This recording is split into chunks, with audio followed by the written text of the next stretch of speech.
حُفْرَةٌ مِّن حُفَرِ النِّيرَانِ, which means that the grave is either a paradise, as either a garden from the gardens of paradise, or it is a pit from the pits of hellfire. So this now is another belief on top of the punishment of the grave and on top of the questioning of the grave, in the grave. This now is another belief, which is that the grave itself is either a garden for the deceased or it is a pit for the deceased. And the reason why this has been specifically mentioned and made a point of belief is because of the rationalists, the people who believe that the intellect and reason is the ultimate foundation of everything, of all knowledge, is that they say that, look, when we open the grave, if we dig up the grave and we empty the grave, what do we see? We don't see any effects of any reward. We don't see any greenery. We don't see any fruits. We don't see anything like that. And likewise, if we were to dig up the grave, we don't see any effects, burning effects. We don't see any fire. We don't see any charcoal. We don't see any. There's nothing that we can see that indicates anything of punishment. And so, we see, we don't see any effect at all.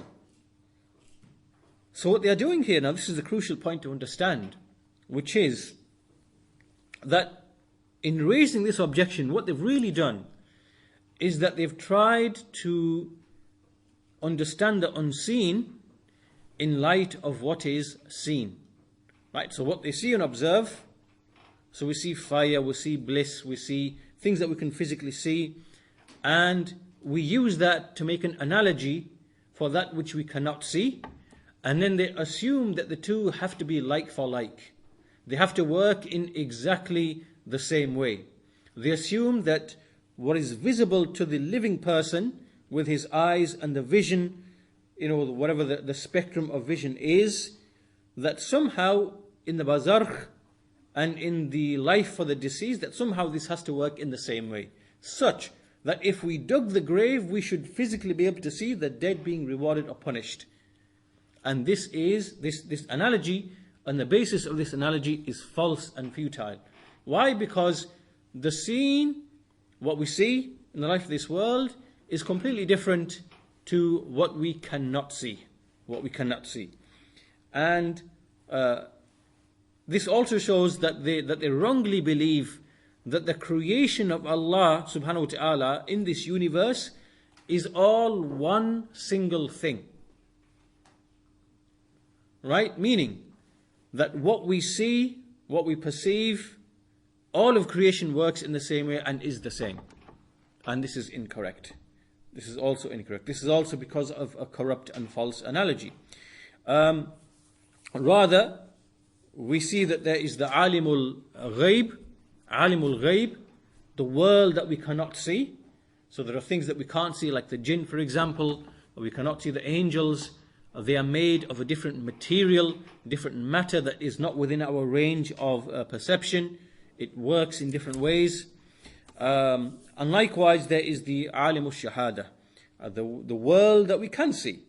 And in the world that we can see, we see creatures, we see trees, we observe the effects of the wind, we see all of these things that we see. We can observe them, we can study them, we know the rules pertaining to them, but all of this is different to the world that is unseen. And we cannot make analogies for one with the other because that is not how it works. Right? So now we understand that the universe is not uniform. The universe is not uniform. There are things, there is within the universe worlds that we cannot see, that we cannot perceive, that we cannot study, that we cannot detect, that we cannot understand. It's impossible. It's impossible. And it is from reason to believe in this. It is from aql to believe in this. And it opposes reason to disbelieve in this. Opposite to what is claimed by the Aqlaniyin and the philosophers and the kuffar, the disbelievers, who believe only in, as they claim, only in what the senses inform them. Only what we can see, perceive, detect, observe, whether with the naked eye or with microscopes or with whatever else, or with telescopes in space. This is false. This is false. It is from reason to believe in the existence of that which is not perceptible. Right? Like the angels and the jinn and whatever else. So therefore, we make a distinction between the life of this world, the life of the barzakh, and paradise and hellfire. And what is obligatory therefore is that a person, he submits and believes, and not to make his intellect, his aql, to be a judge. Now this does not mean that we have denied the use of reason. This does not mean that at all. Unlike what is claimed against the people of the Sunnah by the Ash'aris and the Mu'tazila and the Falasifa, and likewise the non-Muslims. This does not mean that at all. Rather, we put intellect in its proper place, recognize its abilities, and recognize its limitations. So, this leads us to the next point, and the next point is something that is mentioned often by Shaykhul Islam Ibn Taymiyyah, and likewise Ibn al-Qayyim, likewise also the explainer of At-Tahawiyah, Ibn Abil Izz, rahimahumullah, that the Sharia of Islam has come with things that would bewilder the intellect. The Sharia has come and brought things, mentioned things that the intellect would be bewildered by, astounded by, confused by, would be unable to understand. So there are things in the Sharia which have come, which are like that, which would not be able to understand. However, the Sharia has not come with anything that the intellect would deem to be impossible. There is nothing in reason, in intellect, that would make impossible anything which has come in the Sharia. Although at the same time, those things might bewilder a person's reason, might confuse a person, may astound a person. But at the same time, that does not mean that those things are impossible.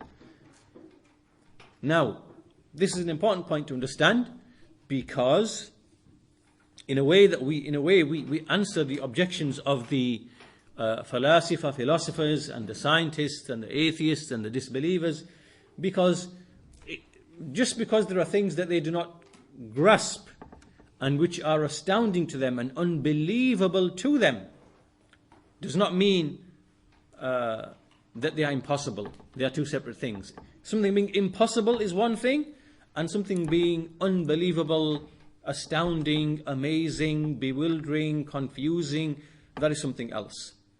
And so those two are two separate things, and we shouldn't mix those two issues together. So the point that is being made here all along then is that the intellect, reason, there's a verse in the Quran in which Allah subhanahu wa ta'ala, He says, وَاللَّهُ أَخْرَجَكُم مِّن بُطُونِ أُمَّهَاتِكُمْ لَا تَعْلَمُونَ شَيْئًا وَجَعَلَ لَكُمُ السَّمْعَ وَالْأَبْصَارَ وَالْأَفْئِدَةَ لَعَلَّكُمْ تَشْكُرُونَ. That Allah, He brought you out of the wombs of your mothers without you knowing anything. You knew nothing. Then He made for you the faculties of hearing and seeing and understanding, in order that you may be grateful. So these are the means of perception. The ears, the eyes, and the heart, this is the root. Everything that relates to knowledge can only come through the ears or the eyes. What you see and what you hear. That then goes into the heart and the mind. The heart works with the mind to process all of that. And through that, you begin to learn about the world around you. You see things, you make analogies from past experience, and then gradually you build your store of knowledge and wisdom and whatever else. But everything that you are observing is the alimu shahada. Right? So in other words, the aql, the reason and the knowledge which is developing only in relation to the alimu shahada, what you are seeing. Right? There's nothing in your reason that has appeared and developed in relation to the alimul ghaib, because you've never seen that to begin with. So therefore this shows that the aql, reason, develops and grows in relation to that which is seen, which is observed. Right? And so therefore we can make guesses and analogies for things that can be observed that we have not yet observed. Right? And this is part of scientific knowledge and scientific development and learning about space and stars and things, things that we can learn about through analogy and through investigation. And so that's why we have a lot of knowledge to do with astronomy and stars and space and eclipses and orbits and all of these things. And likewise on Earth, all of the different sciences. This is how we have arrived at knowledge of these things, that we understand some of the basic principles within creation. We can make analogies. Upon those analogies, we can make hypotheses and we can do experiments, and then this is how it all works. Right? So here reason can be employed to better understand and grasp those areas. However, going back to the point that was made earlier, that this reason does not have the capacity to question and deny that which is from the actual unseen, the proper unseen, meaning that which in principle cannot be seen. The alimul ghaib, that in which we find the jinn and the angels and whatever else, the barzakh, right, in the grave, and that particular world, right? That intellect cannot be used to deny or reject any of that, because it just simply does not have the capacity. So for that reason, we find that the scholars like Shaykh al-Islam ibn Taymiyyah, they wrote books just built upon this principle that there is no conflict between reason, between aql, and between naql. Naql meaning transmission, which is the Quran and the Sunnah. Naql, what has come through transmission, and aql meaning that which is reason. Right? So built upon this principle, he wrote a book which is called Dar Ta'arud al-Aql wal-Naql, repelling the alleged conflict between reason and revelation.